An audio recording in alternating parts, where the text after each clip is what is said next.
અને હવે ગ્રાફિક્સના માધ્યમથી સમજીશું કે ક્યાં કેટલો વરસાદ પડી શકે છે અને ક્યાં રેડ એલર્ટ આપવામાં આવ્યું છે તેની જો વાત કરીએ તો બનાસકાંઠા, મહેસાણા, પાટણ અને કચ્છ એટલે કે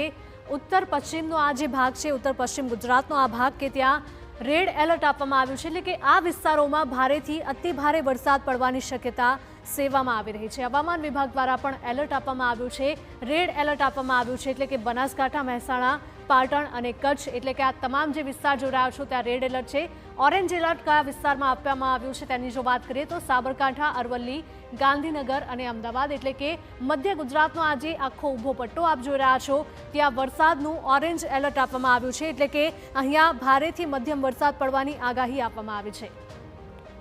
તો આપણે જોયું કે ઉત્તર ગુજરાત, ત્યારબાદ મધ્ય ગુજરાત અને સૌરાષ્ટ્રનો આ ભાગ આપ જે જોઈ રહ્યા છો, મધ્ય ગુજરાત અને સૌરાષ્ટ્રનો આ ભાગ છે સુરેન્દ્રનગર, મોરબી અને જામનગર કે જ્યાં પણ વરસાદને લઈને ઓરેન્જ એલર્ટ આપવામાં આવ્યું છે એટલે કે મધ્ય ગુજરાતનો પટ્ટો અને સૌરાષ્ટ્રનો આટલો વિસ્તાર એટલે કે સુરેન્દ્રનગર, મોરબી, જામનગર, અમદાવાદ, ગાંધીનગર, બનાસકાંઠા આ તમામ વિસ્તારોમાં વરસાદને લઈને ઓરેન્જ એલર્ટ આપવામાં આવ્યું છે એટલે કે આ વિસ્તારોમાં પણ ભારે વરસાદની શક્યતાઓ સેવામાં આવી રહી છે।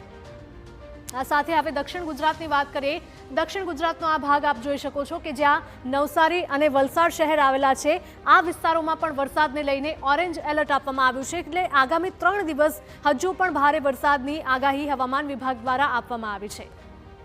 નવસારી અને વલસાડના જે અમે વિસ્તાર બતાવી રહ્યા છે આટલો જે વિસ્તાર છે ત્યાં વરસાદને લઈને ઓરેન્જ એલર્ટ આપવામાં આવ્યું છે એટલે કે આપણે જોયું કે ઉત્તર ગુજરાતમાં રેડ એલર્ટ છે પરંતુ જેમ જેમ